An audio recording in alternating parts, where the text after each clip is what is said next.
មេរិកសប្តាហ៍នេះកំពុងតែខកចិត្តអឺខកចិត្តហ្នឹងគឺដោយសារតែលោកត្រាំឲ្យប្រទេសសម្ព័ន្ធមិត្តដូចជា NATO អីហ្នឹង NATO មានប្រទេស32បងប្អូនសំខាន់មានប្រទេសអាមេរិកសំទោសប្រទេសអាល្លឺម៉ង់បារាំងហើយនិងចក្រភពអង់គ្លេសសិតជាសមាជិករបស់អង្គការ NATO នេះអំពាវនាវឲ្យយកនាវាចម្បាំងយកទៅទប់ពួកអ៊ីរ៉ង់នៅតំបន់Hormuz អត់ព្រមទៅទេតែចឹងឥឡូវលោកត្រាំរៀងខកចិត្តដែរគាត់ថាបានផលគ្រប់គ្នាអានឹងខ្ញុំចង់និយាយថាកាទៀវមកຕົកឲ្យតែមកចេញលុយម្នាក់ឯងតាមពិតពិភពលោកចង់ប្រាប់ថាលោកត្រាំចាប់ផ្ដើមសង្គ្រាមនឹងដោះស្រាយខ្លួនឯងទៅប៉ុន្តែលោកត្រាំថាចាំមុខទុកឯណាអត់ជួយប្រយ័ត្នតែបានផលអីក៏មកយកជ័យភ័ណ្ឌឯងអត់ទេអាមេរិកអត់ខ្វល់ទេនឹងទៅទៀតហើយនឹងដោះស្រាយបញ្ហានេះដោយខ្លួនឯងបើទោះបីជាសម្ព័ន្ធមិត្តមិនជួយព្រោះអាមេរិកទីមួយគឺគៀកអ៊ីស្រាអែលមកដើម្បីកុំឲ្យឃើញអាមេរិកទៅវាយតែម្នាក់ឯងម្ដងនេះចង់បានសម្ព័ន្ធមិត្តដើម្បីកុំឲ្យឃើញថាវាទៅម្នាក់ឯងទៅវាមានការអីថារំលោភច្បាប់អន្តរជាតិតែម្នាក់ឯងអញ្ចឹងណានយោបាយចឹងដែរបងប្អូនក៏ប៉ុន្តែបើយើងមើលដើម្បីឲ្យយុត្តិធម៌វាសមណាស់ប្រទេសទាំងអស់នោះដូចចិនដូចកូរ៉េខាងត្បូងដូចជប៉ុនអីសិតតែបានសាំងប្រេងហ្នឹងនាំចេញប្រហែលជា80-90%ចេញពីតំបន់Hormuzហ្នឹងដែរហ្នឹងហើយទៅបានផលដែរដល់ពេលហើយស្ងាត់ដោយសារអីសំអាងថាពួកអ៊ីរ៉ង់ហ្នឹងគេថាអាច្រកហ្នឹងអត់បិទទេតែគេបិទចំពោះកប៉ាល់ដឹកប្រេងណារបស់អ៊ីស្រាអែលរបស់អាមេរិកហើយនិងរបស់សម្ព័ន្ធមិត្តអាមេរិកគឺគេបាញ់អញ្ចឹងទៅប៉ុន្តែអាមេរិកថាអត់ទេឥឡូវនឹងកំតិចកន្លែងហ្នឹងមូលដ្ឋានហ្នឹងគឺនឹងពង្រឹងកម្លាំងយោធាទម្លាក់គ្រាប់អីឲ្យច្រើនទៀតដើម្បីបើកច្រកហ្នឹងនៅក្នុងពេលឆាប់អីអញ្ចឹងទៅបងប្អូនឥឡូវនេះរឿងបើកច្រករឿងមិនបើកច្រកហ្នឹងគឺកំពុងតែបន្តទៀតតែរឿងដែលសំខាន់មួយដែលគួរឲ្យសាទរគឺអាមេរិកក្រុមហ៊ុនធំមួយរបស់អាមេរិកកំពុងតែផលិតកំភ្លើងឬក៏អាវុធមួយយ៉ាងដែលប្រើប្រព័ន្ធ laser ដើម្បីបាញ់កំទេច drone របស់អ៊ីរ៉ង់អា drone Shahed ហ្នឹងហើយអាបច្ចេកវិទ្យា laser នេះគឺឃើញគេផ្សាយកក្រើកពេញបណ្ដាញសង្គម Facebook រួមទាំងទូរទស្សន៍60 មិនិតមួយដែរដែលល្បីរបស់អន្តរជាតិដែរគឺយើងឃើញពួកគាត់ផលិតកញ្ជ្រួចសំទោសប្រព័ន្ធ laser នេះគឺអាចចាប់ drone រយៈចម្ងាយ7ម៉ៃបានន័យថាប្រហែលជា10គីឡូដីហើយបាញ់កំទេចបានដោយមួយគ្រាប់ចំណាយលុយកំទេច drone មួយតែ$3ទេបងប្អូនដឹង drone សប្ងៃហ្នឹងអាមេរិកត្រូវការចំណាយលុយប្រមាណ$ដើម្បីកំទេចទេគឺអាចពីកន្លះលានទៅ$4លានដើម្បីបាញ់ drone របស់អ៊ីរ៉ង់មួយដែលមានតម្លៃត្រឹមតែ$20000ទេណាអា drone Shahed ហ្នឹងប៉ុន្តែឥឡូវបច្ចេកវិទ្យាថ្មីនេះគឺ drone មួយហ្នឹងគឺ laser បាញ់ប្រើអស់លុយតែ$3ទេគឺដូចថាកាលពីមុនយកលុយទៅទិញផ្ទះវិឡាមួយ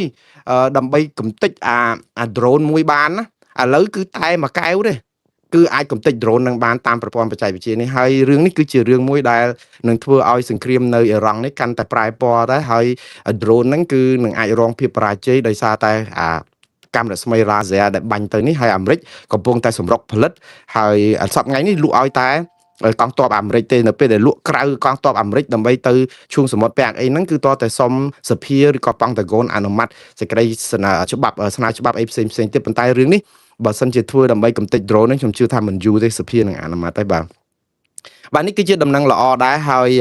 ក្នុងពេលជាមួយគ្នានេះគឺមន្ត្រីក្រាក់អ៊ីរ៉ង់2រូបទៀតស្លាប់នៅក្នុងការវាយប្រហាររបស់អ៊ីស្រាអែលតាមរយៈសារព័ត៌មាន AP បានផ្សាយថា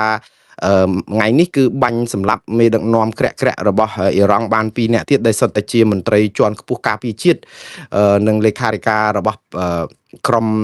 ចលនាបដិវត្តទាហានបដិវត្តរបស់អ៊ីរ៉ង់នេះដូច្នេះរឿងនេះគឺជារឿងរកម្មចិត្តរបស់អ៊ីរ៉ង់ប៉ុន្តែជារឿងជោគជ័យរបស់ក្រមសម្ព័ន្ធមិត្តនៅក្នុងការប្រយុទ្ធប្រឆាំងកំទេចហេដ្ឋារចនាសម្ព័ន្ធឬក៏រចនាសម្ព័ន្ធគ្រប់គ្រងរដ្ឋរបស់អ៊ីរ៉ង់នេះដែរបាទហើយបន្តទៀតគឺនៅសល់ព័ត៌មានចុងក្រោយតាមពិតព័ត៌មានតាក់ទងនឹងសហគមន៍ខ្មែរយើងដែរទេដែលប៉ូលីស ICE បានចាប់ខ្មែរយើងម្នាក់ទៀតនៅឯតំបន់ Garden Grove ដែលជាក្រុងមួយនៅមិនឆ្ងាយប្រហែលជាក្រុង Long Beach យើងនេះទេគឺជាប់នៅក្នុងរដ្ឋ California គឺ Garden Grove នៅក្នុង Orange County គឺនៅក្បែរ Santa Ana ហើយនិង Anaheim ដូច្នេះគាត់ជាជនជាតិខ្មែរប៉ុន្តែខាង ICE គេចាត់ប្រកាន់គាត់ច្រើនបាត់ល្មើសណាស់តកតនៅអំពើប្លន់ឆោបោកឬក៏ gang អីចឹងផងហើយយកទៅដាក់ឃុំខ្លួនប៉ុន្តែបងប្អូនពេលដែលចាប់ខ្លួនជនជាតិខ្មែរឈ្មោះថាប្រណីសែមនេះគឺ កាលពីដើមខែហ្នឹងគឺ ICE បានដោះលែងអ្នកស្រីយីសុធីដែលជាពលរដ្ឋខ្មែរម្នាក់ដែលគេចាប់ទៅឃុំឃាំងហើយដោយសារប្រជាពលរដ្ឋខ្មែរនៅសហគមន៍ឡុងប៊ិចហ្នឹងជាពិសេសតស៊ូមតិយ៉ាងស្រួចស្រាលហ្នឹងក៏បានដោះលែងគាត់ចេញពីការឃុំឃាំងរបស់ប៉ូលីស ICE ប៉ុន្តែពេលនេះគឺចាប់ខ្មែរផ្សេងៗទៀតប៉ុន្តែបើមើលបទអក្រិតរបស់គាត់នេះគឺច្រើនមែនតើដែលគេចាប់គាត់ណាដូច្នេះយើងមិនដឹងថារឿងនេះវាយ៉ាងម៉េចទេព្រោះអីវាត្រូវទៅនឹងអ្វីដែល ICE គេថាចាប់បញ្ជូនខ្លួនជនអក្រិតដែលធ្លាប់មានការប្រព្រឹត្តបទអក្រិតអីច្រើនអញ្ចឹងប៉ុន្តែដូចអ្នកស្រីយីសុធាគាត់សំទោសយីសុធីគាត់មានប្រវត្តិនៅក្នុងការដែលពាក់ព័ន្ធនឹងរឿងគ្រឿងញៀនអីទិញទួចដែរក៏ប៉ុន្តែក្រោយមកក៏ដូចថាដោះស្រាយតាមផ្លូវតុលាការដាក់តាមអីប៉ុន្តែដល់ពេលគេចាប់ចង់បញ្ជូនទៅស្រុកខ្មែរវិញគេខ្លាចយកទៅធ្វើទរណកម្មនៅប្រទេសកម្ពុជាដែលយើងដឹងប្រព័ន្ធដែលគេបន្ទុកចិត្តថាអ្នកដែលបញ្ជូនទៅវិញហ្នឹងគេធ្វើបាបធ្វើអីចឹងទៅបានជាអាជ្ញារដ្ឋអាជ្ញាឬក៏ថាចៅក្រមនៅទីនេះក៏សម្រេចឲ្យអ្នកស្រីយីសុធាបាននៅក្រៅឃុំនៃមន្ទីរឃុំឃាំងរបស់ ICE ទៅបាទបងប្អូនយើងនឹងតាមដានព័ត៌មាននេះបន្តទៅទៀតហើយខ្ញុំជឿថាព័ត៌មាននេះហាក់បីដូចជាដដែលទេខ្ញុំផ្សាយ8ខែ9ខែជាប់គ្នាហើយតាក់ទងនឹងរឿងមូលហេតុអីបានជារដ្ឋាភិបាលកម្ពុជានៅតែមិនព្រមដាក់ពាក្យប្តឹងទៅថៃហើយសូម្បីតែអ្នកច្បាប់ក៏ឡើងមកបញ្ចេញមតិជាច្រើនលើកច្រើនគ្រាតាក់ទងនឹងលទ្ធភាពដែលកម្ពុជាអាចដាក់ប្តឹងទៅថៃបានហើយមិនសិនវិញក៏ខ្ញុំបានផ្សព្វផ្សាយនៅសំទោសអត្ថបទមួយតាក់ទងនឹងថាវាជាឱកាសមាសសម្រាប់កម្ពុជាទៀតនៅក្នុងការដាក់ប្តឹងទៅថៃជុំវិញរឿងប្រាសាទព្រះវិហារដោយសារតែរឿងមកណោក៏ដឹកឲ្យដែលយើងគិតថាថៃរំលោភឈ្លានពានអធិបតេយ្យកម្ពុជាថាកម្ពុជានឹងមិនព្រមដាក់ពាក្យប្តឹងទៅតុលាការយុត្តិធម៌អន្តរជាតិឬក៏ព្រមតអន្តរជាតិសោះមិនដឹងថារងចាំអីប្រមូលផុសតាងបានប៉ុណ្ណាឬក៏យ៉ាងណាហើយចាំកាលបានដាក់ពាក្យប្តឹងនេះ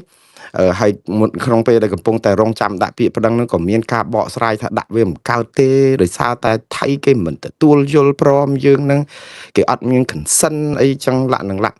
បើទោះបីជាវាគ្មានចំណុចណាដែលខ្ទាស់ខ្មែរនៅក្នុងការដាក់ប្តឹងគេរឿងគេលួចប្លន់ឆក់ទ្រព្យរបស់យើងសោះហើយយើងទៅសុំចោលយើងទៅនាំគ្នាចាំចោលព្រមបានយើងប្តឹងបាននេះគឺវាដូចថាវាហួសហេតុក៏ប៉ុន្តែម្ដងហើយម្ដងទៀតរដ្ឋាភិបាលកម្ពុជានៅតែប្រកាន់ជំហរថាខ្លួនតវ៉ាលោកសៃបាទតវ៉ាជំទាស់បដិសេធមិនទទួលយកកោលទោសដាច់អហង្ការប៉ុន្តែពាក្យបណ្ដឹងអត់មានទេដូច្នេះហើយរឿងនេះគឺខ្ញុំឃើញអត្ថបទច្បាប់មួយច្បាប់ដែលផ្សព្វផ្សាយដោយមេធាវីកម្ពុជាមួយម្នាក់ឈ្មោះលោកឡុងបញ្ញវុฒิដែលជាមេធាវីឯករាជ្យក្រុមហ៊ុនឯកជនមួយឈ្មោះថា PANN ដែលជានឹង Associates ដែលមែនតើម្ដងទៀតបងប្អូនខ្ញុំផ្សាយអត្ថបទរបស់លោកឡុងបញ្ញវុฒิនេះមិនមែនជាការផ្សព្វផ្សាយឲ្យក្រុមហ៊ុនច្បាប់របស់គាត់ទេប៉ុន្តែខ្ញុំពេញចិត្តនឹងអត្ថបទស្រាវជ្រាវផ្នែកច្បាប់របស់គាត់ដែលមានអត្ថន័យសមស្របល្មមនឹងអាចយកមកបញ្យល់ប្រាប់បងប្អូនអំពីអ្វីដែលអ្នកច្បាប់លើកឡើងអំពីបញ្ហាកម្ពុជានិងរឿងព្រំដែននេះហើយការវិភាគច្បាប់របស់គាត់ទៀតសោតគឺជាការវិភាគបែប logic តាមផ្លូវកណ្ដាលមួយដោយមិនមាននានាការទៅខាងគណៈបកកណ្ដាលអំណាចរដ្ឋាភិបាលឬក៏ទៅខាងណាទេគឺគាត់តែនិយាយតែពីរឿងទស្សនវិជ្ជាច្បាប់ហើយបងប្អូនក៏អាចរកអត្ថបទស្រាវជ្រាវរបស់គាត់នេះនៅក្នុងការផ្សាយរបស់សារព័ត៌មានក្នុងស្រុកមួយឈ្មោះថា The Phnom Penh Post ដែរបងប្អូនចូលទៅមើលទៅឯកសារគាត់ផ្សព្វផ្សាយនៅកាសែត Phnom Penh Post ថ្ងៃហ្នឹងដែរប្រហែលជា2ម៉ោងមុននេះហើយខ្ញុំបានឃើញអត្ថបទនេះហើយខ្ញុំពេញចិត្តនឹងដកស្រង់អ្វីដែលលោកបានលើកឡើងហើយក៏ជាបច្ច័យឬក៏ធម្មទានឬក៏ជាចំណេះដឹងសម្រាប់បងប្អូនយកទៅពិចារណាដែរអ្វីដែលលោកឡុងបញ្ញវុฒิលើកឡើងតាក់ទងថាកម្ពុជាត្រូវដាក់ពាក្យប្តឹងថៃមិនមែនគ្រាន់តែតវ៉ាការទូតមែនតើជាការបើកទំព័រនៅក្នុងការសរសេរអត្ថបទដ៏វែងរបស់លោកស្ដីអំពីការវិភាគផ្នែកច្បាប់ពីរឿងការដែលត្រូវប្តឹងថៃទៅតុលាការយុត្តិធម៌អន្តរជាតិនេះគឺលោកចាប់ផ្ដើមអំពីការដែលកោតសរសើររដ្ឋាភិបាលកម្ពុជាដែរថាកិច្ចការការទូតនឹងក៏ធ្វើច្រើនដែរហើយតាមពិតមែនតើកម្ពុជាធ្វើកិច្ចការការទូតនេះយ៉ាងសម្បើមដែលមិនធ្លាប់មានទេព្រោះអីនៅក្នុងរយៈពេលតាំងពីមានចំនួនជាមួយនឹងថៃមកហ្នឹងគឺឃើញរដ្ឋាភិបាលកម្ពុជាចេញសេចក្តីថ្លែងការណ៍ក៏ហៅអនុព័ន្ធយោធាហៅក្រុមអ្នកសង្កេតការអាស៊ានឬក៏ប្រជុំនេះប្រជុំនោះឬក៏ធ្វើសេចក្តីថ្លែងការណ៍កោតទោសតវ៉ាជំទាស់មិនទទួលយកហ្នឹងគឺថាជាង700លើកហើយបាទដូច្នេះបងប្អូនគិតសាកទៅមើលជាង700លើកនៅក្នុងរយៈពេលប្រហែលមិនដល់8ខែផងទេពីខែឧសភាមកមើលឧសភាខែ5វា ដល់ខែ12វា7ខែ7ខែឥឡូវដើមឆ្នាំនេះដល់ខែ3ទៀត10ខែបងប្អូន700ដងអញ្ចឹងនៅក្នុងមួយខែមានប្រមាណដងបើសិនជា10ខែ700ដងក្នុងមួយខែមានជាង70ដងអញ្ចឹងឲ្យចែក70ដងទៅក្នុងមួយថ្ងៃ2ដងទៅ3ដងក្នុងការថ្កោលទោសថៃនឹងមិនយល់ស្របឬក៏បដិសេធអីអញ្ចឹងច្រើនណាស់នៅក្នុងមួយថ្ងៃធ្វើ2 3ដងបើយើងគិតមើលតើមានកិច្ចការទូតឯណាដែលគេធ្វើដូច្នេះលាំងសន្ធប់បែបនេះក៏ប៉ុន្តែរឿងទាំងអស់ហ្នឹងគឺជារឿងត្រឹមត្រូវនៅក្នុងការដែលយើងជំទាស់ទៅថៃក៏ប៉ុន្តែក្នុងពេលជាមួយគ្នាហ្នឹងអត់មានពាក្យប្តឹងទៅតុលាការយុត្តិធម៌អន្តរជាតិអំពីការរំលោភច្បាប់អន្តរជាតិហ្នឹងទេហើយអ្វីដែលលោកឡុងបញ្ញវុត្តលើកឡើងសំខាន់ដែលខ្ញុំលើកយកមកជម្រាបជូនបងប្អូននេះគឺតកតងនឹងរឿងកាលពីកម្ពុជាតវ៉ាថ្ងៃទី13ខែមីនាឆ្នាំ2026ក្រសួងការបរទេសកម្ពុជាតវ៉ាថៃយ៉ាងដាច់អហង្ការតកតងនឹងការសង់ឬក៏ធ្វើលេនដ្ឋានឬក៏ប៉ុស្តិ៍យាមជាសំណង់យោធាប៉ុស្តិ៍យាមរបស់គាត់នៅម្ដុំវត្តកែវសិក្ខាគិរីស្វារៈនៅម្ដុំប៉ោយប្រាសាទព្រះវិហារដែលតំបន់ទាំងអស់នេះគឺស្ថិតនៅក្នុងដែនអធិបតេយ្យរបស់កម្ពុជាមិនមែនតំបន់ប្រទីងបតុងទេតែស្ថិតនៅក្នុងសាលដីការបស់តុលាការអន្តរជាតិ ICJ ទៅទៀតហើយនៅក្នុងនេះគឺយើងឃើញកម្ពុជាគឺបានចេញសេចក្តីថ្លែងការណ៍ថ្កោលទោសយ៉ាងដាច់អហង្ការតកតងនឹងសំណង់យោធាថ្មីឬក៏ការធ្វើនៅក្នុងដែនអធិបតេយ្យរបស់កម្ពុជាតែថ្កោលទោសយ៉ាងដាច់អហង្ការប្រាប់ថានេះជាការរំលោភបំពានច្បាប់អន្តរជាតិរំលោភបំពានខ្លឹមសារនៃសាលដីការបស់តុលាការអន្តរជាតិដល់ទៅ2លើកខ្លឹមសារសាលដីកាឆ្នាំ1962ថ្ងៃទី15ខែមិថុនានិងសាលដីការបស់តុលាការអន្តរជាតិ ICJ ដដែលនេះកាលពីនៅម្ដុំឆ្នាំ2013ហើយយើងមើលកម្ពុជាប្តឹង2សារហើយសេចក្តីសម្រេចគឺ2សារឲ្យកម្ពុជាឈ្នះទាំង2សារឥឡូវនេះថៃបំពេញនៅលើកន្លែងសាលដីកាដដែលហេតុអីបានជាយើងមានត្រឹមតែការតវ៉ាលោកឡុងបញ្ញវុត្តលើកឡើងចេះថាកាលដែលថៃ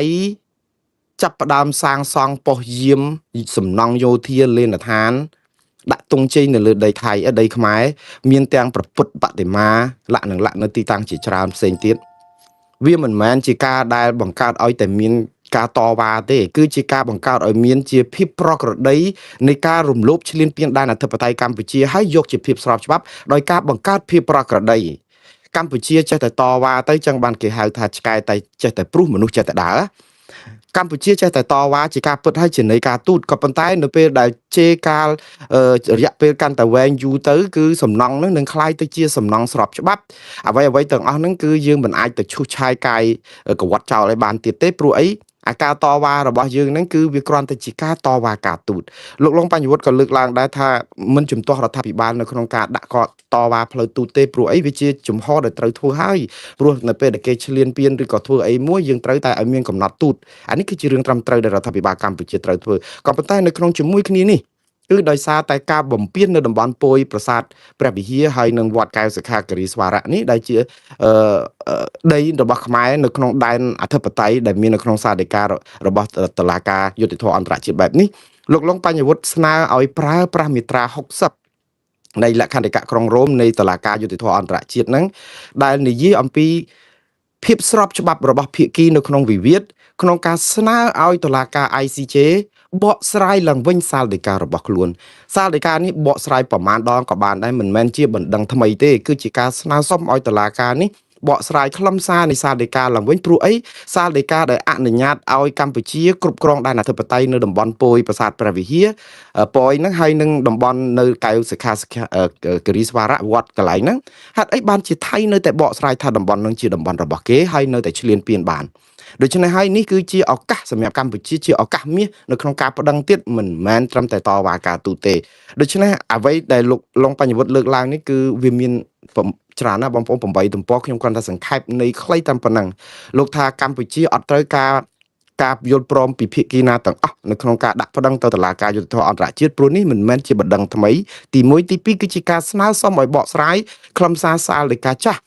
លើកពីទាំងពីរលើករបស់តុលាការយុត្តិធម៌អន្តរជាតិដែលផ្ដាល់ទឹកដីដែលតំបន់ពយប្រាសាទព្រះវិហារនិងម្ដុំវត្តកែវសិក្ខាគិរីស្វារៈនេះឲ្យកម្ពុជាគ្រប់គ្រងហេតុអីបានថៃអាចមកបំពេញធ្វើប្រទេសផ្ដាស់បានយើងកុំនិយាយពីការបំផ្លាញប្រាសាទព្រះវិហារខ្ទេចខ្ទីអីផ្សេងទៀតអាហ្នឹងគឺជាបណ្ដឹងដែលត្រូវតែដាក់ឲ្យខាងតែបានណាឥឡូវយើងនិយាយអំពីបណ្ដឹងដែលមានស្រាប់ឬក៏កន្លែងដែលតុលាការធ្លាប់សម្រេចឲ្យថៃនៅបំពេញបងប្អូនសហគិតទៅមើលតំបន់ដែលមានស្រាប់នៅក្នុងសាលដីកាថៃនៅហ៊ានបំពេញចោះទម្រាំតំបន់ផ្សេងទៀតដែលប្រទីនបតងគ្នាដូចស្អីព្រៃច័ន្ទភូមិជោគជ័យតំបន់អានសេះភ្នំទ្របមុំ3ឬក៏ប្រាសាទតាកបីប្រាសាទតាមាន់អីគេមានខ្លាចអីបងប្អូនអញ្ចឹងហើយបានថានេះហើយគឺជាឱកាសចុងក្រោយហើយសម្រាប់កម្ពុជា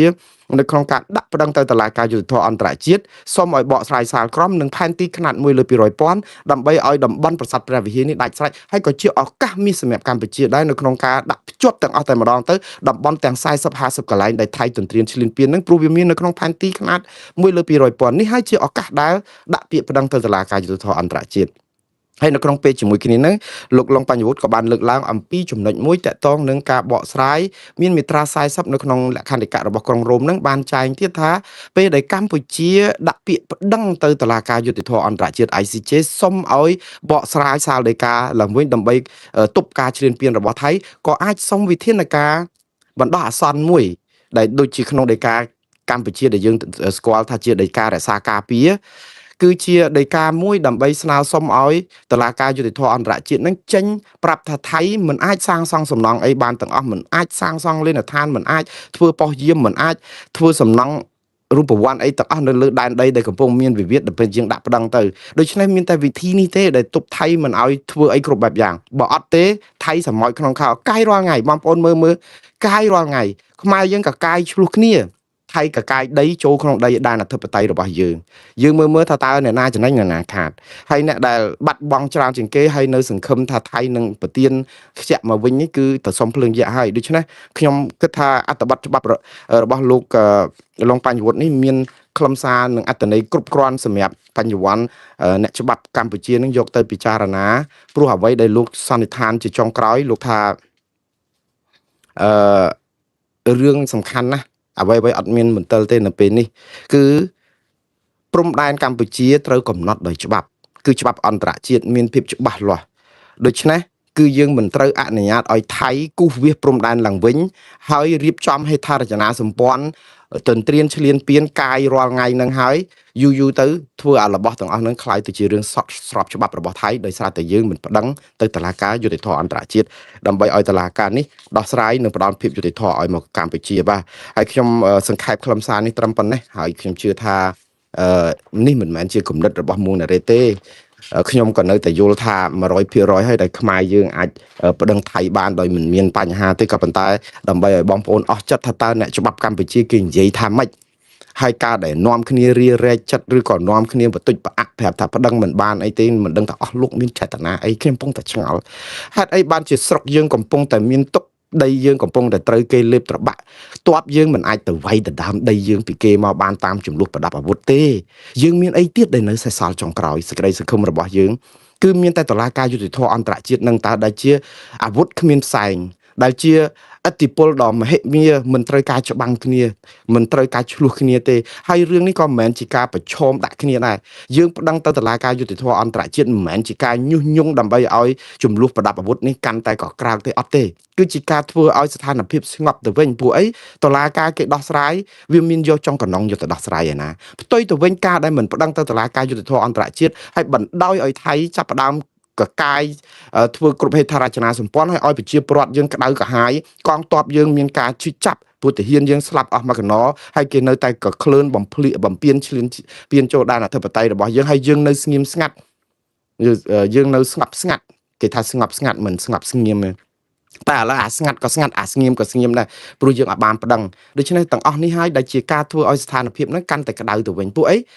ចាប់ផ្ដើមនិយាយឌឺដងឡងសម្ដីដាក់គ្នាលែបខាយទៅថៃនោះក៏ចាប់ផ្ដើមធ្វើប្រព្រឹត្តបង្កើតព័ត៌មានមិនពិតដើម្បីវាយប្រហារកម្ពុជាទៅធ្វើរូបភាពអហភាសឬក៏រូបស្អីពីលោកហ៊ុនសែនពីអ្នកស្រីម៉ាលីសុជាតាឬក៏អ្នកស្រីប៊ុនរ៉ានីអីអញ្ចឹងទៅធ្វើ AI អីហ្នឹងចាប់ផ្ដើមធ្វើឲ្យរឿងហ្នឹងកាន់តែឆ្លោះគ្នាហើយយើងទៅដោះស្រាយបញ្ហាអញ្ចឹងកើតដែរ ថៃគេចាប់ដើមធ្វើអញ្ចឹងតិចទៅខាងក្រុមខ្មែរហ្នឹងចាំមើលបង្កើតព័ត៌មាន AI អីទៅតបមកអត់មានទីបញ្ចប់ដីបានថៃយើងចាញ់គេសពបែបយ៉ាងអញ្ចឹងហើយនេះគឺជារឿងឈឺចាប់បំផុតបងប្អូនដែលគិតថាបើរដ្ឋាភិបាលកម្ពុជាមិនដាក់ពាក្យប្តឹងទៅតុលាការយុត្តិធម៌អន្តរជាតិនេះទេគឺនៅក្នុងប្រវត្តិសាស្ត្រគឺប្រជាពលរដ្ឋខ្មែរទាំង17លានអ្នកនឹងថ្កោលទោសរដ្ឋាភិបាលនេះគ្មានទីបញ្ចប់ទេហើយខ្ញុំថាកុំខ្វល់កុំឆ្ងល់ថាហេតុអីបានជាគេ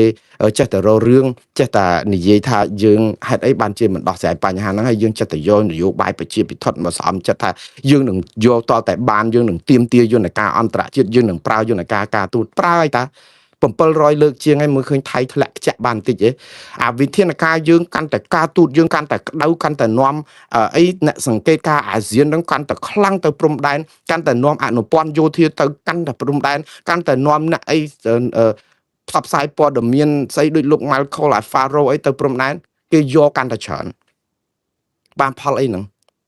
ព្រោះគេមិនខ្លាចអញ្ចឹងទេគេដឹងថាអាហ្នឹងគឺគ្មានឥទ្ធិពលអីទេវាគ្រាន់តែប្រជាពិធដ្ឋស្អំចិត្តប្រជាពលរដ្ឋក្នុងស្រុកឲ្យសុបាយចិត្តបានបន្តិចប៉ុន្តែយូរក្តីសង្ឃឹមហ្នឹងវាคล้ายទៅជាផេះផង់អស់ហ่ะ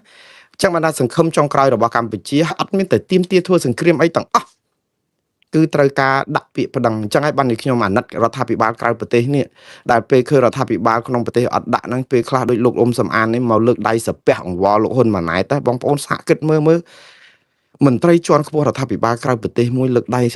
សំពះអង្វរលោកហ៊ុនម៉ាណែតឲ្យដាក់ពាក្យប្តឹងទៅតុលាការយុត្តិធម៌អន្តរជាតិទៅបើអត់ដឹងទេប្តឹងទៅចុះចេញពីអំណាចអីចឹងទៅហើយទៅមករករឿងរដ្ឋាភិបាលនេះថាជានយោបាយប្រជាពិធដ្ឋដែរប៉ុន្តែតើឲ្យគេធ្វើម៉េចគេសំណូមពរអស់មិនត្រឹមសន្តិវិធីអស់លោកអត់ព្រមធ្វើដូច្នេះអានឹងទុកឲ្យប្រជាពលរដ្ឋជាអ្នកសម្រេចទៅយើងឃើញថារឿងនេះវាដដែលពេកហើយក៏ប៉ុន្តែនៅក្នុងពេលហ្នឹងគឺខុសសនិករបស់គណៈបកប្រជាជននិងគណៈបកកណ្ដាលអំណាចចំណាយពេលវេលាឥតប្រយោជន៍ម៉ោងនេះគឺអត់ប្រយោជន៍តោះតែសោះអត់ព្រមរិះគន់លើកទឹកចិត្តឲ្យរដ្ឋាភិបាលដែលខ្លួនឯងស្រឡាញ់ផ្កាប់មុខហ្នឹងនាំគ្នាដាក់ពាក្យប្តឹងទៅតុលាការយុត្តិធម៌អន្តរជាតិដើម្បីបានដីថៃដីខ្មែរដែលថៃរំលោភបំពានឈ្លានពានមកវិញនាំគ្នាមកខំមកប្រសាចមកវិយបតិចរដ្ឋាភិបាលក្រៅប្រទេសឯនេះទៅវិញបងប្អូនយើងកំពុងតែសាបព្រោះខ្យល់រមែងទទួលផលជាព្យុះសង្គ្រាហើយយើងធ្វើជាមៀបែបនេះតើមៀឯណាទៅអាចឈ្នះព្រះខ្ញុំមិននិយាយថាក្រុមប្រឆាំងជាព្រះទេប៉ុន្តែសច្ចធម៌យុត្តិធម៌គឺជាព្រះតំណាងឲ្យសភាវៈល្អឯអ្នកដែលជ្រែកមៀនឹងគឺជាសភាវៈអកតេសភាវៈអាក្រក់អរូបអប្រ័យអីចឹងទៅគឺវានឹងនិរិះអន្តរាយវានេះអន្តរាយពួកអំពើនេះជាអំពើបាបយើងឃើញពួកគាត់ទៅរៀបចំសមាជមួយនៅឯវត្តភ្នំសេរី3ថ្ងៃពីថ្ងៃសុក្រសៅរ៍អាទិត្យកន្លងទៅនេះគឺមានប្រជាពលរដ្ឋចូលរួមមកពីគ្រប់បណ្ដាប្រទេសដែលខ្មែររស់នៅគាត់រៀបចំចេញជាគោលនយោបាយអីបានយ៉ាងច្រើនជាការពិតហើយបើសិនជារដ្ឋាភិបាលក្រៅប្រទេសនេះមិនធ្វើអីសោះតើប្រជាពលរដ្ឋកម្ពុជាធ្វើអីគេបានសពថ្ងៃយើងក្រៅតែពីស្ដាប់ភាសាឃោសនាប្រជាពិធដ្ឋរបស់រដ្ឋាភិបាលកម្ពុជាហ្នឹងហើយខ្ញុំឆ្ងល់រឿងឃោសនិករបស់រដ្ឋាភិបាលកម្ពុជាហ្នឹងទៅជេរបតិចហើយរករឿងខាងក្រមណែរដ្ឋាភិបាលក្រៅប្រទេសហ្នឹងថាសមាជហ្នឹងគឺសមាជខ្យល់បោកប្រាស់អីលាក់នឹងលាក់អីចឹងខ្ញុំមិនមែនតែខ្ញុំមិននិយាយថារដ្ឋាភិបាលក្រៅប្រទេសនេះឥតខ្ចោះទេក៏ប៉ុន្តែខ្ញុំឆ្ងល់រឿងឃោសនិករបស់គណៈបកប្រជាជនកម្ពុជានិងគណៈបកកណ្ដាលអំណាចហេតុអីមិនយកពេលវេលានេះទៅប្រាប់រដ្ឋាភិបាលឲ្យដាក់ពាក្យប្តឹងទៅតុលាការយុត្តិធម៌អន្តរជាតិទៅបើសិនជាអស់លោកគិតថាចង់បានដីថៃដីខ្មែរដែលថៃយកទៅនឹងហេតុអីបានមករករឿងរដ្ឋាភិបាលកម្ពុជាឯករាជ្យ$23ដែលរួបរวมគ្នាផ្ដុំគ្នាបង្កើតជាព្រឹត្តិការណ៍មួយឬក៏សមាជជាតិឬក៏ស្ដាប់មតិពលរដ្ឋដើម្បីអីយើងមើលសេចក្តីសម្រេចរបស់គាត់ទី1ជំរុញឲ្យអ្នកទទួលខុសត្រូវវាសនាប្រទេសកម្ពុជារិះរកវិធីបញ្ចប់សង្គ្រាមជាមួយប្រទេសថៃក្នុងភាពថ្លៃថ្នូរប្រកបដោយកិត្តិយសសម្រាប់កម្ពុជាហើយប្រគល់សងដោយសន្តិវិធីនៅទឹកដីដែលបរទេសបានលេបត្របាក់ដោយយោងតាមកិច្ចព្រមព្រៀងកិច្ចសន្តិភាពទីក្រុងប៉ារីស$23ឆ្នាំ1991ចំណុចមួយតែគាត់ខុសអីទាមទារឲ្យថៃខ្ជាក់ដីមកវិញហើយឲ្យអ្នកទទួលខុសត្រូវប្រគល់ដីមកវិញតែគាត់ក្បត់ជាតិកន្លែងណាខ្ញុំកំពុងតែឆ្ងល់ហេតុអីបានជាអស់លោកគិតថាទង្វើនឹងគឺជាទង្វើប្រទេសផ្ដាស់អាហ្នឹងទី1ទី2គឺបំបត្តិឲ្យបានពិតប្រាកដសកម្មភាពឆបោកអនឡាញតាមប្រព័ន្ធអ៊ីនធឺណិតហ្នឹងគឺលើទឹកដីកម្ពុជាដើម្បីឲ្យប្រទេសកម្ពុជាយើងស្ដារមុខមាត់កុំឲ្យខូចឈ្មោះធ្ងន់ធ្ងរដូចសពថ្ងៃនាំមកវិញនៅការបំបត្តិអំពើពុករលួយ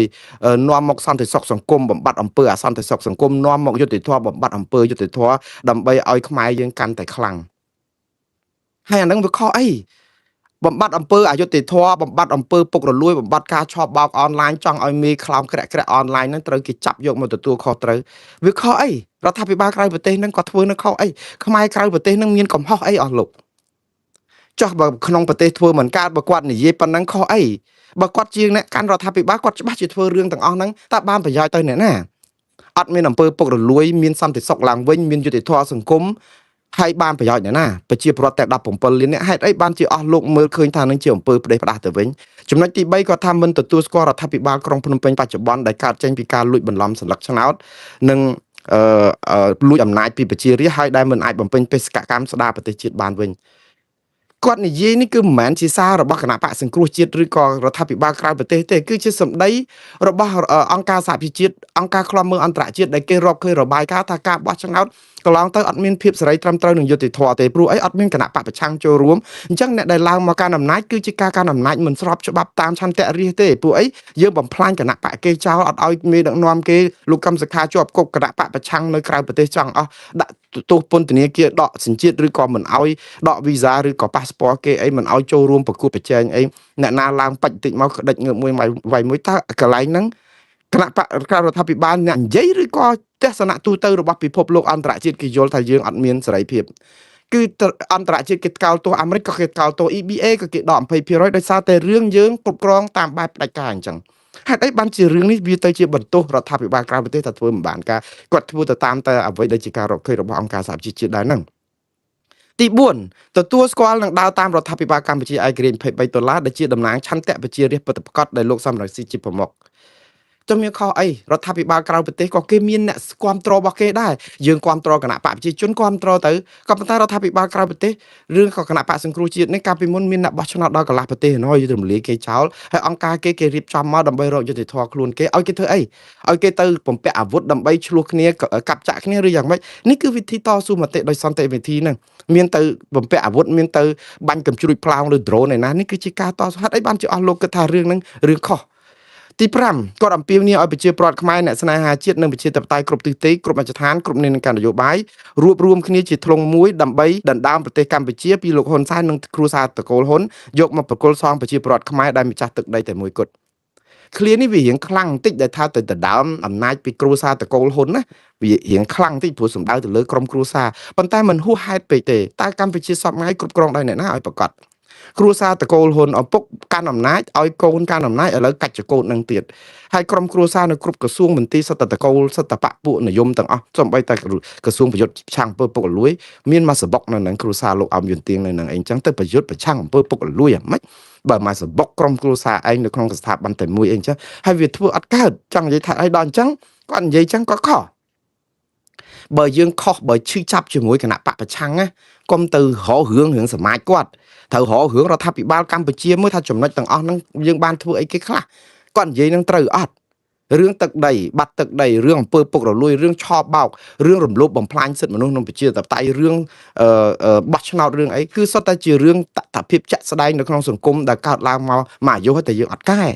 ហើយរឿងមួយទៀតដែលគួរឲ្យរកម្មចិត្តហ្នឹងគឺ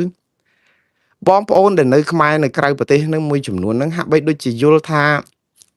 ក្រមរដ្ឋាភិបាលក្រៅប្រទេសនឹងបោកស្រោមសម្បត្តិណាខ្ញុំសូមនិយាយម្ដងទៀតហើយខ្ញុំនិយាយអត់កាន់ជើងរដ្ឋាភិបាលក្រៅប្រទេសឬក្រមបងប្អូនខ្មែរក្រៅប្រទេសណាគ្រាន់តែចង់ឲ្យបងប្អូនភ្លឺភ្នែកទាំងអស់គ្នាគ្មានអ្នកណាម្នាក់រងការចាញ់បោកអ្នកណាទេអស់លោកទៅវិញទេដែលរងការចាញ់បោកមនោគមវិជ្ជារបស់ក្រមជនផ្ដាច់ការដែលយើងរស់នៅក្នុងប្រទេសសេរីបាយ3ពេលរត់តែ Uber ក៏រស់ដែរអត់មានអីពិបាកស្លាប់ទេហេតុអីបានជាយើងគិតថាយើងមកបំផ្លាញគ្នាដែលចង់បានសុខសន្តិភាពសេរីភាពសិទ្ធិមនុស្សនិងប្រជាធិបតេយ្យហើយយើងគិតថាអ្នកទាំងអស់នេះគឺជាអ្នកបោកទៅវិញយើងមាក់ងាយអមចាស់នៅស្រុកអាមេរិកនេះមែនតើណាបើយើងនិយាយថាពួកគាត់ទៅចាញ់បោកស្រោមសម្បត្តិរបស់ក្រមរដ្ឋាភិបាលក្រៅប្រទេសបងប្អូនត្រូវចាំថាចាស់នៅស្រុកអាមេរិកនេះណាវ័យចាប់ពី65ឆ្នាំទៅរដ្ឋជួយឧបត្ថម្ភមួយខែ$750យ៉ាងតិចមួយខែគ្រាន់តែប្រាក់ឧបត្ថម្ភដើម្បីយកទៅទទួលទានមានផ្ទះឲ្យនៅស្រួលបួលមានមនុស្សគេជួល1ម៉ោង$18ដើម្បីទៅជួយមើលថែគាត់មួយខែហ្នឹង100-200ម៉ោងទៀតមានអាហារហូបចុកចែកទៅបកគលជូនរាល់ពេលអត់មានឲ្យដាច់ទេ អាហារសុខាភិបាលព្យាបាលអត់អស់លុយមួយរៀលកូនចៅអត់ត្រូវការខ្វល់នឹងគាត់ទេអញ្ចឹងលុយដែលគាត់បានមកគឺសល់គាត់អត់មានធ្វើអីក្រៅពីធ្វើបុណ្យនៅវត្តអារាមដើម្បីជួយកសាងវត្តក្រៅពីហ្នឹងគឺគាត់សល់លុយនឹងទាំងអស់ជាសទ្ធាជ្រះថ្លារបស់គាត់100 200 $300ហ្នឹងគឺជាលុយតិចតួចក្នុងដំណក់ទឹកមួយដំណក់នៅក្នុងមហាសាគរនៃចិត្តសប្បុរសរបស់គាត់ទេគាត់ជួយដោយសុទ្ធចិត្តអត់មានទៅបោកទេប៉ុន្តែបើនៅស្រុកខ្មែរបើយើងឲ្យចាស់ចូលលុយត្រឹមតែ$1សម្រាប់ចូលកម្មវិធីអីគឺដូចជាធ្វើបាបគាត់អញ្ចឹងព្រោះចាស់ស្រុកខ្មែរអាយុ65ឆ្នាំទៅគ្មានលុយមួយរៀលពីរដ្ឋទេអត់មានអ្នកណាទៅផ្ដល់ប្រាក់អីជួយឧបត្ថម្ភដើម្បីបានស្លាមលូឬក៏ចាស់ទៅជួយចាស់ជរាពីការអីទេអត់ទេព្រោះអានឹងជាគោលការណ៍គឺវាមានតែនៅរដ្ឋសេរីចេះហើយដល់បងប្អូននៅទីនេះលុយគាត់មានគាត់ធ្វើដោយសុទ្ធចិត្តអត់មានអ្នកណាបង្ខំអត់មានអ្នកណាស្អីគាត់ទេក៏គាត់ទៅដោយខ្លួនឯងបោកអ្មិនទៅគាត់រស់នៅច្រើនរបបហើយគាត់ដឹងតាគាត់ជួយដោយសុទ្ធចិត្តហេតុអីបានជាយើងទៅមើងងាយគាត់ថាគាត់ចាញ់បោកស្រោមសបុតហើយម្ដងទៀតបងប្អូនស្រោមសបុតនេះណា$50 $10 $20ស្មើនឹងកាហ្វេមួយកែវទេទឹកតែមួយកែវកាហ្វេមួយកែវឬអាហារពេលព្រឹកមួយពេលទេកុំគិតថាអានឹងគឺជារឿងដែលសម្បើមដែលអស់លោកគិតថាមកបោកចាញ់ដោយពួក scam នៅស្រុកខ្មែរបោកលុយគេរាប់រយរាប់លានដុល្លារអុកញ៉ាបោកដីធ្លីគេប្រជាពលរដ្ឋយកលុយបន្តិចបន្តួចយកទៅចងការឬក៏ដាក់អីដើម្បីបានគ្រាន់តែកម្រៃបោកអានោះបានបោកអាចិត្តប្រជាពលរដ្ឋស្រឡាញ់ស្រុកទេដើម្បីជួយបានតែគាត់ជួយអីបានគាត់នៅស្រុកឆ្ងាយគាត់នឹករលឹកស្រុកយើងចង់ជួយហើយវិធីជួយគឺមានតែអញ្ចឹងឯងជួយតាមអង្គការនេះអង្គការនោះអ្នកណាយកជំនួយអីទៅជួយគាត់ចេះតែបេះពីមាត់ពីកប៉ុន្តែគាត់មិនខ្វះខាតទេដូច្នេះមិនមែនជាការបោកប្រាស់ទេអស់លោកសូមឲ្យយល់ពីរឿងនេះហើយយើងប្រមាថចាស់ឬក៏អ្នកណាចូលលុយនៅក្នុងការជួយជាតិយើងប្រមាថមនសិការរបស់បងប្អូនយើងទៅវិញទេខ្ញុំគ្មានថាអ្នកណាម្នាក់នៅស្រុកនេះចាញ់បោកអ្នកណាទេយើងត្រូវចាំថាគ្រាន់តែចូលរួមពិធីជប់លៀងមួយដែលគេរំលែកនៅហាក់ហៀងនេះដែលគ្រាន់តែពិធីសបាយមួយពេលហ្នឹងក៏$75ដែរគ្រាន់តែទៅអង្គុយមើលគេរំច្រៀងថ្លង់ហឹងត្រចៀកហ្នឹង$75នៅក្នុងមួយពេលបងប្អូនសាកគិតមើលចុះបើគាត់ចូល$50ដើម្បីជួយបុព្វហេតុឲ្យមានសិទ្ធិមនុស្សប្រជាធិបតេយ្យដើម្បីឲ្យរដ្ឋាភិបាលរឹងមាំតើវាជាគុណូបការៈប៉ុណ្ណាហើយម្ដងទៀតអត់មានច្រើនទេលុយនេះតិចតួចបំផុតព្រោះចាស់នៅស្រុកនេះគឺមានលុយ$700-800ចាយនៅក្នុងមួយខែហើយគាត់ធ្វើដោយសុទ្ធចិត្តគ្មាននរណាបង្ខំគាត់ទេអស់លោកទៅវិញទេដែលគេបង្ខំមនសិការខួរក្បាលដើម្បីឲ្យគិតបែបហ្នឹងគិតថាបងប្អូនចាញ់បោកខ្ញុំមិនដឹងថាបងប្អូនយល់យ៉ាងម៉េចទេនៅអាមេរិកយូរដែរប៉ុន្តែធ្វើមិនយល់ដូចជាបញ្ហារឿងស្រោមសម្បត្តិហ្នឹងដូចរឿងឈឺចាប់អត់មានឈឺចាប់អីទេ$10-20គឺជារឿងតិចតួចណាស់ហើយព្រឹត្តិការណ៍នេះបើសុំបីទៅកើតមួយខែ5ដងចុះក៏បងប្អូនដែលចូលម្នាក់$50អស់តែ$250ទេបងប្អូនស្មើនឹងប្រាក់គាត់ដែលបានមកឧបត្ថម្ភអា food stamp នោះអាលុយដែលគេឲ្យទទួលទានអាហារប្រចាំខែតាមមួយខែនោះ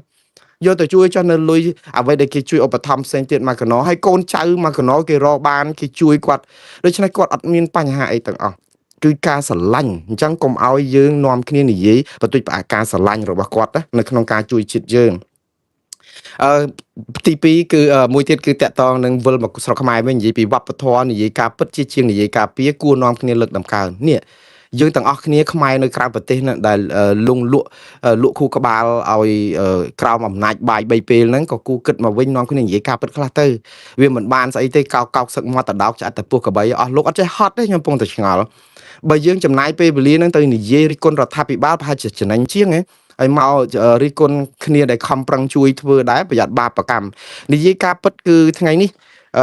ខ្ញុំបន្តរឿងលោកកិនភៀនបន្តិចលោកបណ្ឌិតកិនភៀននេះគឺទទួលបានការចាប់អារម្មណ៍ដែលខ្ញុំថាដំបូងដល់អូស្ត្រាលីដល់អីឥឡូវរៀលដាលដល់ន័រវេសទៀតហើយបងប្អូនខ្មែរយើងនៅប្រទេសន័រវេសហ្នឹងក៏លើកទឹកចិត្តឲ្យដែលមានបណ្ឌិតយើងនៅស្រុកខ្មែរនឹងហ៊ាននិយាយការពិតខ្ញុំលើកយកពីប្រសាសន៍របស់លោកម៉ាណាតដែលជាអ្នកខ្លំមើលសង្គមម្នាក់ដែលលើកសរសើរលោកបណ្ឌិតកិនភៀខ្ញុំមែនតើទៅមិនទូមនិញអីនៅក្នុងការជួយជ្រោមជ្រែងឯងព្រោះចង់បានអញ្ចឹងដែរបងប្អូនដឹងហើយលោកកិនភៀម្សិលមិញម្សិលមួយថ្ងៃនិយាយអំពីជំហររបស់គាត់មាន12ចំណុចដើម្បីឲ្យកម្ពុជាកែតម្រង់នៅក្នុងនោះការរំលោភបំបត្តិអំពើពុករលួយកែប្រព័ន្ធផ្សព្វផ្សាយព័ត៌មានឬក៏ឈប់រើសអើងគណៈបកនយោបាយអីឡាក់នឹងឡាក់ខ្ញុំអានមិនអស់ទេប៉ុន្តែថ្ងៃនេះខ្ញុំឃើញ លោកម៉ែណាតសរសេរសារនៅលើបណ្ដាញសង្គម Facebook លើកសរសើរលោកកិនភៀងចេះថានិយាយទៅក្នុងនាមជាបញ្ញវន្តដូចគ្នាខ្ញុំសូមចូលរួមកោតសរសើរចំពោះបទបង្ហាញរបស់បណ្ឌិតកិនភៀកាលពីថ្ងៃទី13ខែមីនាដែលស្ដាប់វីដេអូរបស់គាត់គឺបានផ្ដល់ទស្សនៈទានល្អជាច្រើនដើម្បីលើកកម្ពស់ទស្សនវិស័យវែងឆ្ងាយរបស់ប្រទេសកម្ពុជាដើម្បីឲ្យឆ្លងផុតពីស្ថានភាពដ៏លំបាកស្របពេលដែលទាហានថៃបន្តឈ្លានពានកម្ពុជាដោយសប្តាហ៍ថ្ងៃនេះហេតុនេះហើយដែលមានការផ្ទុះចំណាប់អារម្មណ៍លើបណ្ដាញសង្គម Facebook យ៉ាងខ្ទោខ្ទាដោយបណ្ឌិតកិនភៀននៃរាជបណ្ឌិតសភាកម្ពុជាបានលើកឡើងអំពីទស្សនៈផ្ទាល់ខ្លួនចំនួន12ចំណុចដើម្បីជំរុញឲ្យប្រទេសកម្ពុជាខ្លាំងនិងរឹងមាំទស្សនៈរបស់គាត់រួមមានបាទ12ចំណុចខ្ញុំអត់លើកឡើងមកវិញទេច្រើនគាត់ថាលោកម៉ែនណាតបញ្ជាក់ថាបណ្ឌិតកិនភៀនេះគឺជាកូនកសិករមានស្រុកកំណើតនៅឃុំព្រែកស្លឹកស្រុកទ្រាំងខេត្តតាកែវបាទជាអ្នកដើមកំណើតខេត្តតាកែវដូចលោកបណ្ឌិតកែមលីដែរសូមឲ្យវិញ្ញាណក្ខន្ធលោកបណ្ឌិតកែមលីនឹងសន្ធិដ្ឋនៅក្នុងបណ្ឌិតខ្មែរទាំងអស់សូមឲ្យហ៊ាននិយាយការពិតជាជាងនិយាយការពៀបាទនេះជាពាក្យខ្ញុំមិនមែនពាក្យរបស់លោកម៉ែនណាទេលោកម៉ែនណានិយាយចេះទៅវិញទេថាលោកមានការតស៊ូរៀនសូត្រក្នុងស្ថានភាពគ្រួសារកសិកររហូតបានបញ្ចប់មហាវិទ្យាល័យតាមបំណងប្រាថ្នាអញ្ចឹងជាទស្សនៈផ្ទាល់ខ្លួនរបស់លោកម៉ែនណាតលោកសរសើរលោកកិនភៀទៅថាពេលដែលនិយាយទៅកាន់មិត្តភក្តិក៏សរសើរដែរឃើញទេលោកកិនភៀនេះគឺជាការលើកទឹកចិត្តហើយបណ្ឌិតដតីទៀតនឹងជាបញ្ញវន្តទៀតឈប់សង្ងំសុកឈប់តែស្កអាជ័យធ្លាក់ទឹកនាំគ្នារិះគន់ហើយនិយាយការពិតបែបនេះបានសង្គមយើងអាចស្គាល់ពន្លឺបានដែរកុំតែនិយាយតាមគ្នា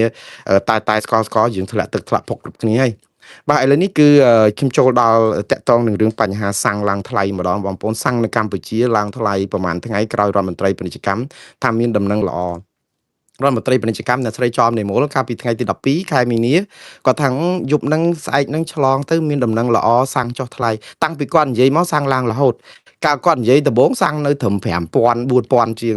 800ដល់ពេលនិយាយមក5200ឥឡូវថ្ងៃនេះឡើងដល់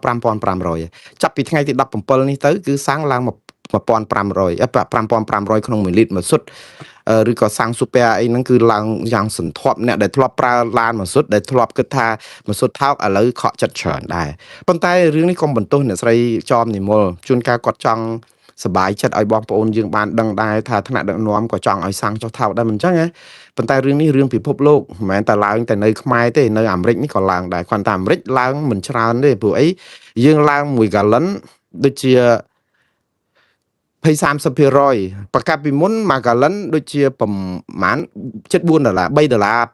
$3.60 នៅ Costco ឯណាខ្ញុំចាក់សាំងនៅ Costco ឯដល់ពេលឡើងឥឡូវនេះឡើងដល់$4ជាឡើងដល់ប្រហែលជា40-50% ដែរបងប្អូនបើយើងគិតទៅណា